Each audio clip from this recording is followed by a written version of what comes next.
Hello and welcome to Glady's Cake Kitchen. In this video I'll be showing you how to make this simple semi-naked ganache cake finished off with flowers, a top, a cascade of ferrero rochers and macarons. This stunning cake is simple to make, and this video is packed with beginner-friendly tips to help you achieve this look easily at home, especially if you're a beginner baker. Now, to all my new watchers and subscribers, thank you for joining me in today's video, and if you haven't already yet, please consider subscribing. Don't forget to like and share this video, and with that out of the way, let's get decorating. I hope you learned something new and find some great value in this video. This cake starts off already crumb coated and chilled. A step-by-step guide on how to level and fill a cake before crumb coating is found in a similar video linked up here or in the description box, so please do check that out. I begin by spreading some white chocolate ganache atop the cake and continue to spread the ganache from the top around the cake using an offset spatula. A tip for spreading ganache easily is to keep the blade of the offset spatula warm by dipping it occasionally in hot water. After spreading the ganache around, I go in with a cake scraper to take off any excess ganache, and I repeat the process by scraping off any excess until the cake is clean and polished. I also take off any excesses atop the cake by cleaning the top lip with a warm knife. I return the cake to apply a second layer of ganache. This time the ganache is lightly colored using the color mill hot pink in the 20 ml bottle. The color of the ganache is so light it is hardly noticeable.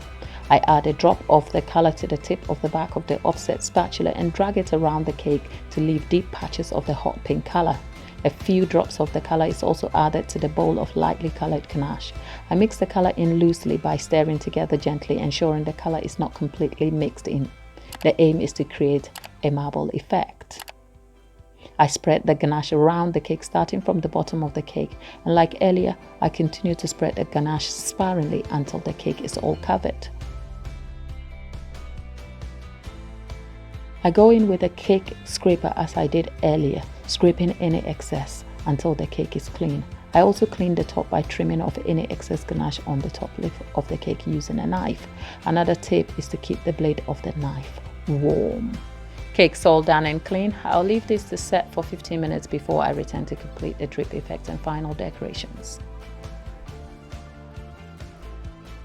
Cake is now ready for the drip effect and final decorations. The chocolate drip here is made from a combination of white chocolate and candy melt. Full details for how this is made is left in the description box below, so please do check that out. With the drip on top of the cake, I spread it around gently, allowing the drip to fall to the side of the cake to create a clean drip effect. The candy melt in this drip allows it to set quickly. I'll leave the cake in the freezer for 5 minutes before I apply the final decorations. Now for the final decorations, I place a fondant ball on the side of the cake and secure it by first dipping the ball into the chocolate drip that was used for the drip earlier. This allows the ball to set firm and remain secure, allowing any flowers or leaves attached to stay put. I begin by sticking artificial leaves into the fondant ball.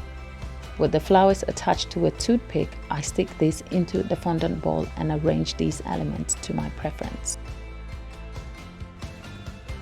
To add the ferrero rochers, I stick a toothpick into the bottom of each ferrero rocher and begin to attach that to the cake, aiming for a cascade effect. It is important to notify a customer of non-food elements that are introduced into a cake and the cake labeled properly. With the flowers, leaves and ferrero rochers attached to create a floral and ferrero rocher cascade effect, I dipped some macarons into the drip from earlier and added that as extra decorative element. And with that done, that here is our simple yet stunning floral macaron and ferrero rocher cascade cake. See how a similar cake like this was leveled, filled before crumb coated? Watch this video here, and for more videos like this, please check the description box. Thanks for watching. I'll see you in my next video.